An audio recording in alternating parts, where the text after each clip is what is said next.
Well. Let's shoot a video. Very interesting topic.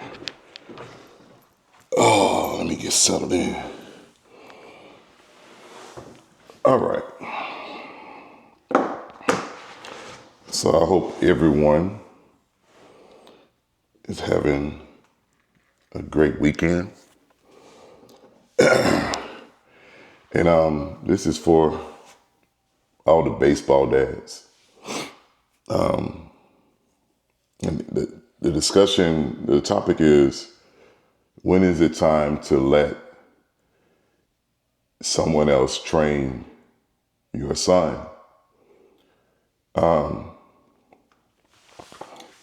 know at times it can be hard. And it's not just training your son, but it's also talking about teams also. I know it sometimes, it can be hard to let go. It was hard for me to let go. At some point in time, you have to give it to somebody else. Because at some point in time, your son or daughter, they're gonna tune you out. And do you want them to tune you out late or somewhere in the middle? But they're gonna tune you out. It's going to happen. So do you continue, looking on YouTube and buying all these gadgets that they sell on Instagram, and there's just a whole lot of gadgets out there to try to get your son or daughter, to hit a certain way, to stay back in the leg, to look at the ball. And by the way, I'm a trainer, so I started this channel outside of my baseball channel because I wanted to discuss things for baseball dads and travel dads and recreational dads. But to get back on topic, at some point in time, you gotta let go. You gotta say, okay, I've reached you to this point, and now it's time for someone else to hear you, someone else, so you can hear someone else. And there's nothing wrong with training your kids and coaching your kids in rec ball, because without youth, without volunteer dads, rec ball probably will be non-existent, because you don't get paid for it. You do it because either the team needs a coach, two, you have aspirations of coaching one day in middle school or high school, and that's where it starts. So at some point in time, you have to let someone else be that voice of reason inside your son or daughter's ear, and so that they can get the right mechanics and not shoot themselves in the foot, because it is hard now with how the NCAA has went with baseball. Let's take, for instance, Tennessee. Don't quote me on this, because I could have my numbers wrong, because I read a lot of different numbers. But going into fall, Tennessee had about 60 kids that they recruited that committed to Tennessee to come to school. Out of those 60 or 80, whatever you want to call it, they were cut in half. Now, when they return after Christmas break, it's going to be cut down again, because they have to get down to a certain roster count.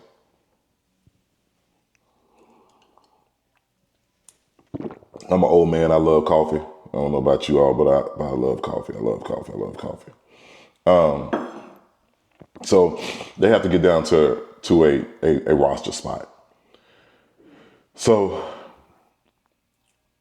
you have to make sure that your son or daughter is prepared, not only physically, but they have to be prepared mentally.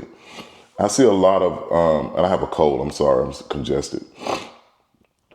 I see a lot of parents, and I love seeing our parents in the cages with their sons and daughters. And when I first started my baseball facility, I used to, go in and intervene with the parents and talk to the parents about, hey,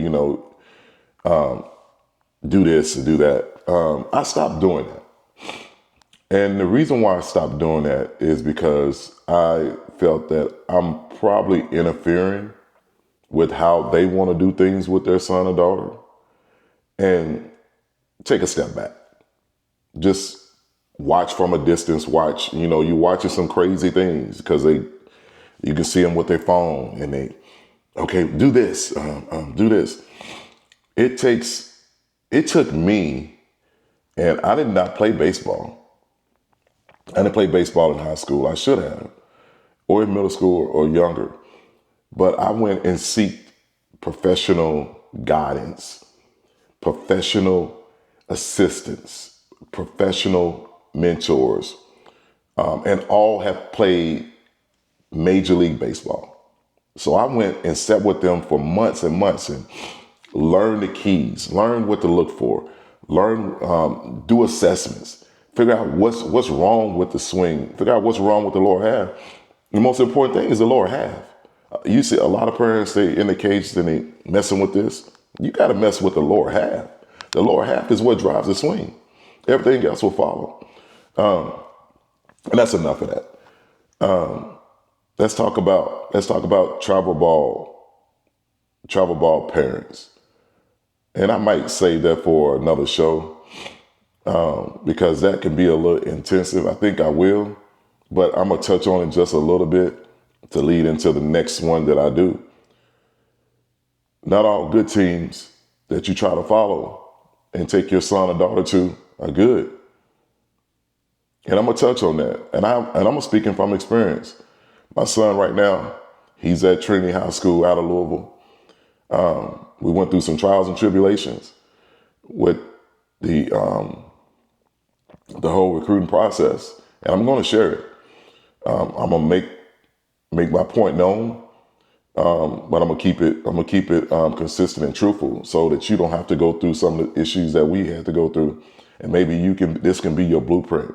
But until next time, and I hope I need to get some lemon juice or something.